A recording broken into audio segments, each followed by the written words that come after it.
Alors dans cette vidéo, je vais modifier certaines choses sur la fiche utilisateur avant d'aller plus loin, car j'en avais parlé il y a longtemps, mais bon, lorsque je modifie ma fiche, lorsque je tape du texte, à chaque fois que je tape sur le clavier, ça m'envoie une requête. Donc ce que je vais faire dans cette vidéo, c'est supprimer ce phénomène-là, je vais modifier le programme pour que les données partent que lorsque je clique sur le bouton envoyer, et pas à chaque fois que j'appuie sur une touche du clavier. En gros, mon bouton envoyer, il sert juste à changer l'interface, c'est-à-dire afficher le texte derrière, revenir à l'interface classique.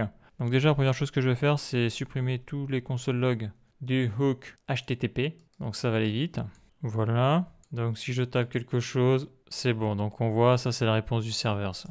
La réponse du serveur, je peux la laisser. Donc ça va se passer dans le composant fiche user display. Donc j'avais implémenté mon hook use HTTP, donc tout ça c'est bon. Donc le problème il se situe en bas. Donc ici j'ai le bouton suppression du compte. Donc ça c'est ma modale. Je clique sur le bouton OK pour confirmer. Donc ça c'est confirmation modale. Delete account handler. Là on est sur modifier la fiche. Et donc là on a modifié la fiche et envoyer. Donc en gros quand je clique sur le bouton là, celui-là, là, on voit que ça a changé de nom. Je passe le state de true à false ou de false à true et donc suivant le cas, soit j'affiche modifier la fiche ou soit j'affiche envoyer. Donc ça c'est pas bon du tout ça, parce que modification handler il est ici, et il est tout en haut et qu'est-ce que j'ai mis dedans? Ben, j'ai mis juste un toggle. True, false, false, true. Car modification, il est où? Il est ici, de base il est à false. Donc ça c'est pas du tout la bonne approche. Donc modification, je vais le garder. Quoi, je vais le garder, je vais l'utiliser, mais ça je supprime. Ça je supprime. Voilà. Et là ce que je vais faire, c'est un CTRL-C, CTRL-V. Donc ça bien sûr, ça va s'en aller. Je vais faire un nouveau handler.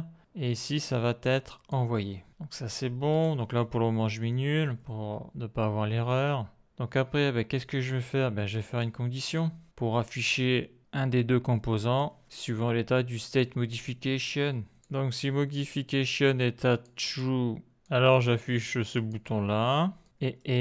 Donc ça c'est bon, majaltef. Quoique j'avais mis juste avant l'opérateur note.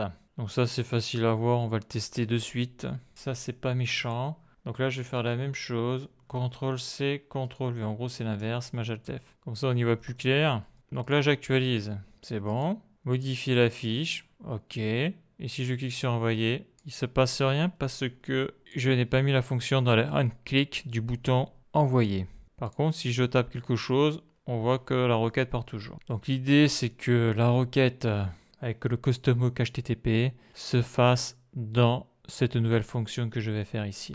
Donc je vais l'appeler send envoyer handler, le gestionnaire d'envoi. Je sélectionne CTRL-C. Donc je monte. Je vais le faire ici sous fetch delete account juste avant la modale. Donc ça va être const CTRL-V send handler égale les parenthèses, la flèche, les accolades. Donc là je vais mettre un petit commentaire. Lorsque je clique sur le bouton envoyer du formulaire. Voilà, donc là je peux faire un console log, voir si ça marche. Envoyer. Voilà, ça c'est bon. Donc là si je clique sur envoyer, on voit que ça fonctionne très bien. Donc maintenant ce que je voudrais faire, c'est cette requête là, je vais la mettre dans le handler, le send handler. Comme ça, ben, je pourrais taper le texte que je veux. Et il faudra cliquer sur le bouton envoyer pour que ça parte vers le serveur, vers le backend. Donc le souci, c'est qu'il va falloir que j'arrive à faire passer le form data dans cette fonction, car le form data, il n'est pas dans le send handler, il est dans le change handler. Donc déjà, c'est la première chose que je vais faire, c'est faire venir ici le form data. Car ça ne sert à rien de mettre la requête si je n'arrive pas à récupérer la donnée du form data, car c'est ce que l'on envoie vers le serveur. Donc pour le moment, je vais marquer ça comme ça. Donc le form data, il est où? Le form data, il est ici. Le souci, c'est qu'il est dans la fonction change handler. Donc voilà, donc quand je rentre des données dans le input, ça met à jour l'objet form data. Donc ce que je vais faire, c'est mettre l'objet form data dans un state. Je vais l'appeler form data égale et je mets form data. Donc dedans, on a la nouvelle photo et data update form data, donc toutes les données, le nom, le prénom, l'âge, le job et la bio. Deux points. Donc après, il faut le déclarer. CTRL-C. Donc je vais aller ici, const, les crochets, virgule, CTRL-V égale use state. Et c'est un objet, donc je peux mettre ça. Et là, je vais faire CTRL-C, CTRL-V avec un F minuscule. Ça, c'est bon. Donc lui, je le prends là, CTRL-C. Et je vais le mettre dans le Send Handler. D'ailleurs, on va voir ce qu'il y a dedans. Console log, CTRL-V. Il n'y a pas d'erreur. Et j'actualise.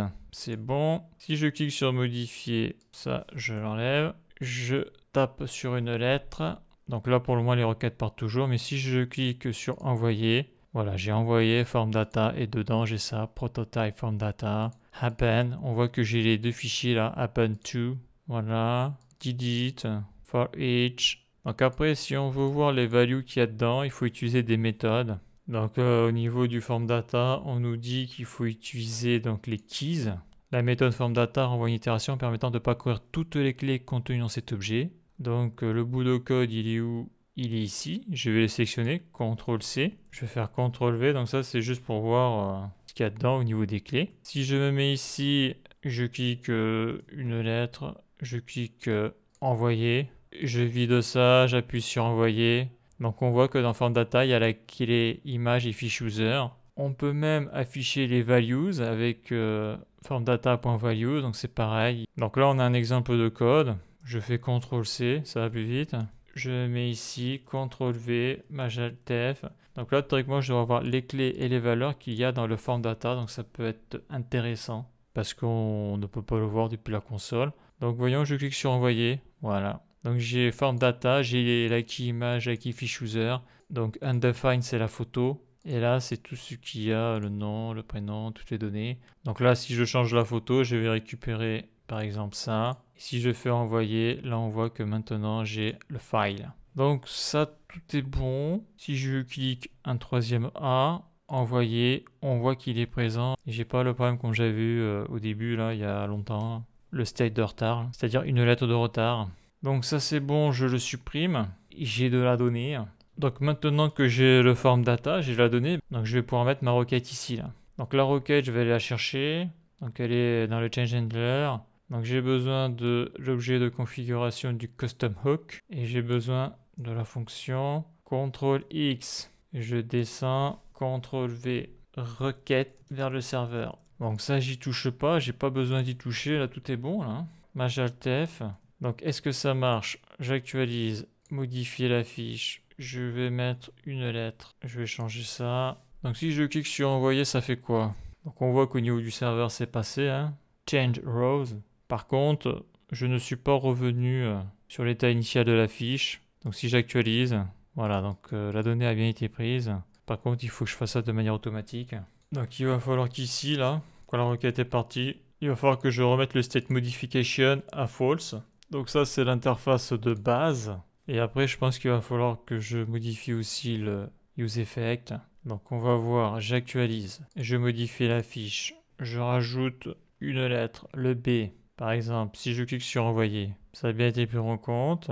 J'actualise, c'est bon. Donc moi ce que je veux voir c'est si je vais sur accueil, si je vais sur fiche utilisateur, si je modifie la fiche, si j'appuie par exemple sur C, envoyer, on voit que ça fonctionne. J'actualise, je fais modifier la fiche, A, B, C, D, envoyer, ça marche nickel. Donc là je fais ces tests là parce que des fois tu crois que ça marche, tu actualises, et puis quand tu fais la modification c'est pas mis à jour. Donc voyons, test, je modifie... Je peux aller, bon ça c'est les fiches en lecture, fiches utilisateur. Donc je vais faire une modification, ça fonctionne, super. On va tout changer, on va changer l'âge, on va changer la photo, 4K. Donc je clique sur envoyer, mettre lundi, voilà. Et là qu'est-ce que l'on voit là? Le 52 n'a pas changé là. J'actualise, voilà. Donc il y a un problème avec le useEffect. C'est fou ça. Donc là le modification, c'est plus lui qui m'intéresse, ce qui va m'intéresser c'est plutôt la validation. Alors attends, est-ce que j'ai un state? Voilà, parce que lorsque je clique sur Send Handler, donc je clique sur envoyer, donc ça je vais le supprimer, ça me sert à rien. Donc il faudrait que quand je clique sur envoyer, lui il le détecte. Donc quand la requête va partir là, fetch upload ender, je vais mettre un state que je vais appeler set validation send, je vais le mettre à true. Voilà, donc ça je sélectionne CTRL-C, je vais faire le state là-haut. Je mets ici const, les crochets, virgule, CTRL-V. Là, je fais un CTRL-C, V, CTRL V égale use state. Et de base, je le mets à false. Voilà, donc quand je clique sur le bouton, ça va le passer à true. Donc là, on aurait pu croire que j'aurais pu rester sur mon state modification, mais ça va pas. Ça va pas, peut-être parce que c'est trop lent, je sais pas. Mais il me faut un autre state. Donc déjà, lui, je vais le récupérer. Parce que ici, donc, quand le useEffect s'exécutera, CTRL X. Donc là, je vais mettre validation send. Et je vais le mettre plutôt ici. Ok, donc maintenant, il faut que je teste. J'actualise. Donc je modifie la fiche. Donc si je modifie juste ça, ça fonctionne. Donc là, je vais modifier ça, ça. Je modifie tout. La chaîne à 13 ans. Je vais changer la photo. Je vais mettre React. Donc si je fais envoyer, on voit que ça a été pris en compte. Donc j'actualise. En faisant ça, en réalité, je réinitialise les states. Donc si ça a mal été fait, ça peut ne pas marcher. C'est vrai que ça, je le montre pas, mais si je mets sur Fiche User Display, à chaque fois que j'actualise, s'il y avait un state à true, ben, il passe à false. C'est pour ça que je fais souvent ça, parce que souvent, quand on fait ça, et lorsque l'on fait ces modifs, on a toujours des mauvaises surprises. En tout cas, moi, j'ai toujours des mauvaises surprises. Donc, je vire les petits points, c'est-à-dire que je trouve des bugs. Et là, je vais mettre des points. Je mets 2 points, et puis je vais changer la photo. Donc là, je change tout, là. La question, c'est est-ce que ça fonctionne? Donc voilà comment c'est. Je vais mettre 44, envoyer. Ça a l'air d'être bon, j'actualise.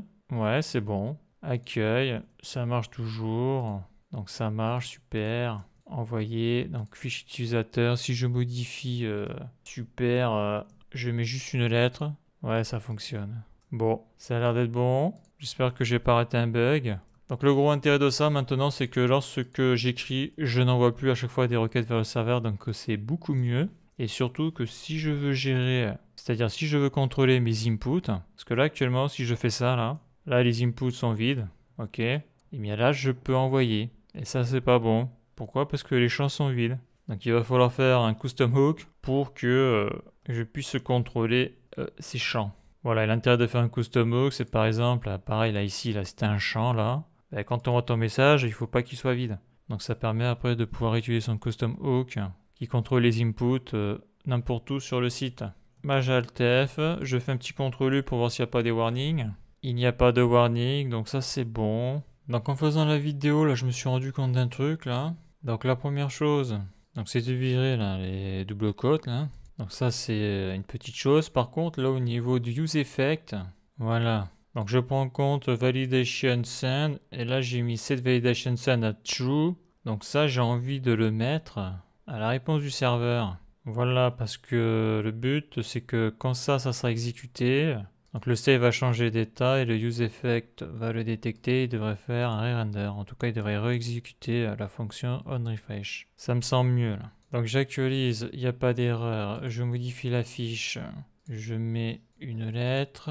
Je choisis un nouveau fichier, je fais envoyer, bon on voit que ça a l'air de fonctionner, j'actualise, je modifie, je mets plein de lettres, comme ça on voit la différence si ça a bien été pris en compte ou pas. Je fais envoyer, ouais ça a été pris, ouais, c'est bon. Je vais ici, j'envoie, fiche utilisateur, modifier, je supprime, je change l'âge, je change la photo. Bon là j'ai tout changé, est-ce que ça fonctionne? J'ai envoyé, ça fonctionne. J'actualise, ça bouge pas, ok, donc là tout a l'air d'être bon. CTRL U, pas de warning, ok, donc je préfère le mettre ici. Alors malheureusement je suis passé d'un côté d'un gros bug. Un gros bug c'est quoi? C'est un bug qui fait planter l'application. C'est que j'ai tout testé sauf une chose.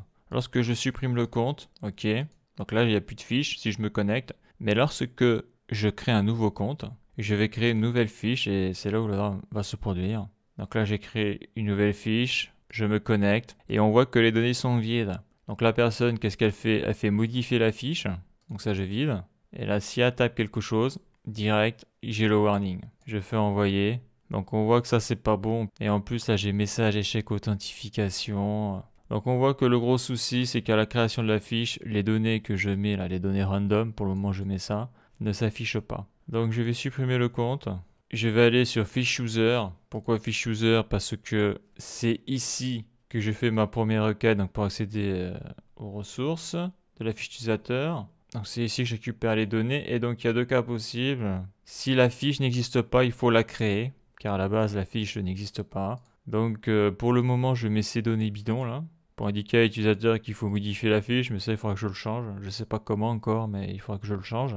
Et donc c'est ces données-là qui doivent s'afficher. Donc si elles ne s'affichent pas, ça veut dire qu'il y a un problème avec le useEffect. Il manque une dépendance dans le tableau. Donc par rapport à tout ce que j'ai fait dans cette vidéo, toutes les modifications, ça il faut que je le rajoute. Avant ça marchait, mais avant j'envoyais des requêtes à chaque frappe du clavier. Donc le useEffect, il est ici, c'est celui-là, Fetch Handler, Haze Login. Bon, le onRefresh c'est encore autre chose, ça c'est par rapport aux autres composants. Ça c'est le useCallback. Donc là, qu'est-ce qu'il va falloir que je fasse? Eh bien, lorsque j'envoie la donnée au state isCreateFish, donc lorsque j'ai la réponse du serveur, il faut que useEffect s'exécute pour aller chercher la donnée du fetch handler. Donc c'est vrai que son nom n'est pas explicite.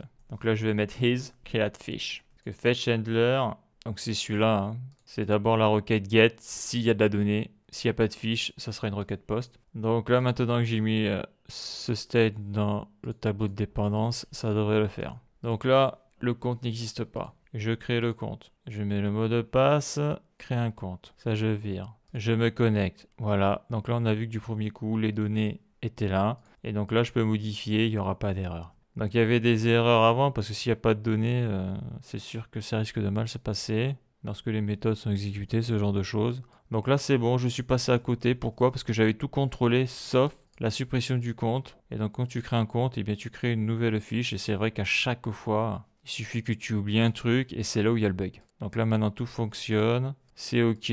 Alors je vais sur accueil quand même. Est-ce que je peux faire des posts toujours? Ouais, ça marche. Un commentaire. Donc voilà, hein, c'est pour ça qu'il y a des tests automatisés, hein, c'est pour éviter de se prendre la tête à chaque fois à faire tous ces tests-là. Donc ça, il va falloir que je m'y mette bientôt. Donc ça, je supprime, je supprime, je supprime. Donc voilà pour cette vidéo, la suite dans le prochain épisode.